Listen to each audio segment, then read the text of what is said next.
فكيف ما غنعطيوش فرصة للبراني انه يدخل دابا ويبدا يشكك فينا ويشككنا في راسنا وفي منتخبنا، حتى حنا مننا لراسنا ما خصناش نشكو في المنتخب ديالنا. انا دابا دخلت كنقرا اللي كيقول الماتش مبيوع، هذا جا هذا ما جاش. ما تنساش بانك راه لعبتي مع فرنسا. اونفا الصيف والبحر بدا عند العرب، دروك العرب يبحروا مهنين صاي، ما يعسولوا شكون هذا كاليفا وشكون الاخر ما كاليفاش. سيبورتينا مصر خرجت، سيبورتينا المغرب خرجناهم، ودروك خليها بين لاتين والاوروب يدابزوا عليها اللي داها الاقوياء. اش دخلنا في هذه الحوارات تاع الاقوياء؟ اغي كونوا مرتاحين، حنا ما كنبكيوش الحمد لله.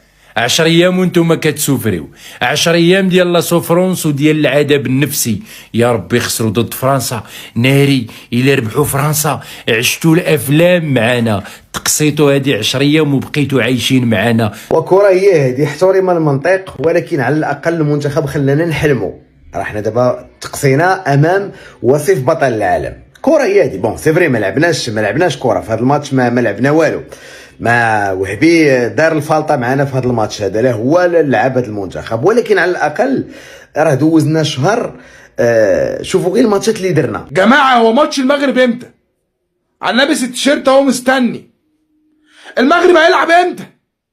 لان النهارده مش المغرب، لا ده مش المنتخب المغربي اللي بيلعب في كاس العالم، ده منتخب تاني معرفوش. على الطلاق الماتش ده متفوت، انا ما يضحكش عليا ابدا. المغرب مفوته الماتش ده المنتخب المغربي، وحكيمي بيضحك بعد الماتش، وانت هتضحكوا علينا مثلا؟ اخوان حذاري ثم حذاري. دابا كنشوف كيضرب بنادم في البلاد، راك كضربوا في البلاد بلا ما تحسوا. اي واحد كيبقى يقول الاخوان هذيك الهضره ديال الماتش تباع، والله العظيم الا كضربوا في البلاد وكضربوا في كتقزموا في بلادكم. ما تدخلوش في هاد لافير هذا الاخوان. عندكم الاخوان ما لعبناش، ما جيناش الاخوان، ما كناش. السي وهبي ما نجحش. كنعرفوا كيفاش نربحوا وكنتقبلوا الخساره. كلي ونزيدك، حنا شعب متنمر جدا، غادي نتنمروا على راسنا وغنكريتيكيو راسنا وغنشبعوا ضحك وغنساو وغنصبحوا ناسين هاد الشيء. شي وحدين حيدوا منكم هاد العقليه ديال نهار المنتخب يربح تخرجوا كاملين تطبلوا، ونهار المنتخب يخسر تبداو تنتقدوا في اللعابه وتنتقدوا في المدرب. وانت كنتي كتنتقد المدرب ولا كتنتقد اللعابه في هذا الماتش هذا النيت ديال فرنسا، المره الجايه سير لعب انت، سير نزل انت للتيران ولعب ضدهم. قبل ما حدا يقلل من المغرب لازم نعطي كل منتخب حقه.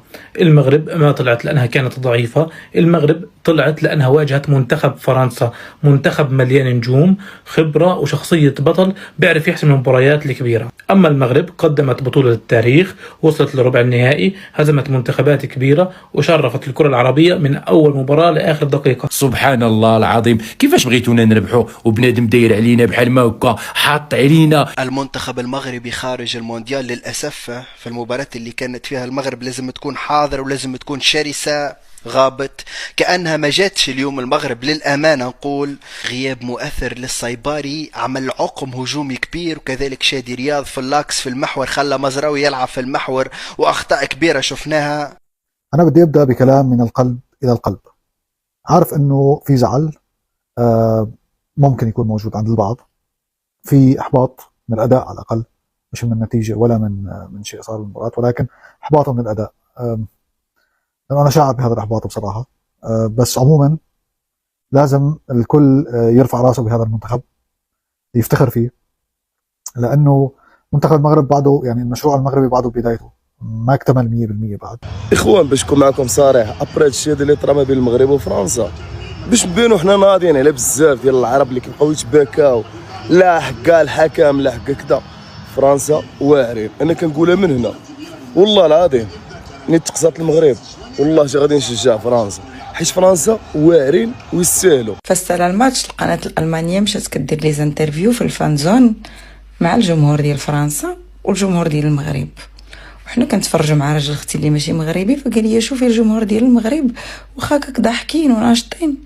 قلت لي طبعا اش كيصحاب لك؟ قلت لي حنا عندنا كيف ما عندنا ثقافه ديال الربح عندنا ثقافه ديال الخساره. كيصلي ويدعي يا خويا، عشت وشفت حتى تلقيت انسان كيشجع في واحد وقهرو، ما عاد شكون اللي عنده العبوديه، واش حنا ولا هما؟ من نهار بدات لا كوب دو موند، دابا شهر تقريبا، وحنا كنحلموا وكنا باقيين نحلموا وكنا باغيين نوصلوا ان شاء الله للدومي فينال، وعلاش لا فينال، ولكن ما يهمش. راه شوفوا مع هولندا كي درنا، كنا خاسرين ورجعنا.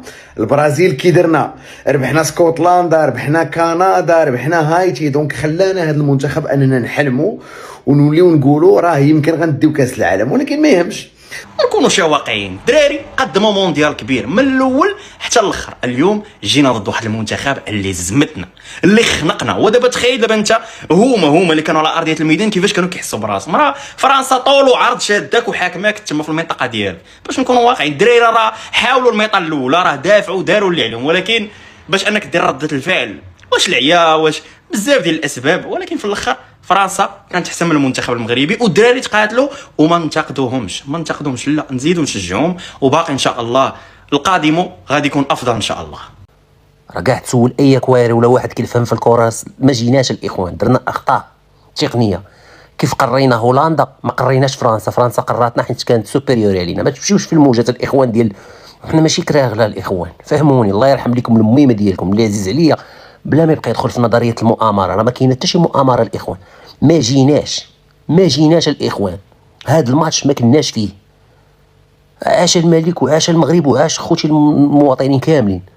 خلينا من دوك صحاب راكم عارفين هذاك وحنا هذوك اللي فرحوا بالدقيقه 80. تخيل الدقيقه 80 رابحين ب2-0. واش كيتخيل في بنت خالته فرحانه في الاسكندريه وداك الشيء وبقى فيهم الحال؟ لا، حنا الا تقصينا بكره كما قلت بونو نحالك 3 بونت وخلاك في 0-0 في الشوط الاول. قلت لك راك تواصل الشوط الثاني راك باش تقبل. هذا اللي صار تقريبا. هجوم فرنسي وقوي جدا، منتخب فرنسي قوي جدا، مرشح اول للقب ما فماش كلام. المرشح الاول والاكثر والاكبر والاهم، وزيد عليها انها تربح هذا اللقب. فريق متكامل من جميع الاطراف، جميع الصفوف، بجميع العناصر. الفائز بكاس العالم في 2018، فيناليستا ديال الكاس العالم 2022. فما تنساش انه كاين واحد الخوف واحد الرهبه. حنا راه باقي جداد الدراري، حنا راه المدرب يلا شد المنتخب واحد 4 شهور مع شهرين. هادي الدراري اللي دابا تيلعبوا بين بعضياتهم مازال ما موالفينش، مازال ما دوزوش تجارب كبيره، باقي جديد عليهم كاس العالم. كاين بزاف منهم اكثر من نص كيلعب كاس العالم الاول مره. اكيد مقارنه بمشروع فرنسا الكروي وكذا بعد في مسافه شوي، بس بنهايه المطاف يعني التجربه كانت ممتازه. نصف نهائي وربع نهائي، صار الربع النهائي بكاس العالم امر طبيعي بالنسبه للمنتخب المغربي، وربع نهائي 2026 يعني عن نصف نهائي 2022 كعدد المباريات، لانه في دور 32. فما حقق في هذه البطوله يبنى عليه بالتاكيد، يبنى عليه للسنوات القادمه، يبنى عليه ل 2030. لازم طبعا تدعيم المنتخب باسماء من منتخب الشباب، وهذا ما كنت اتمناه في هذا الكاس.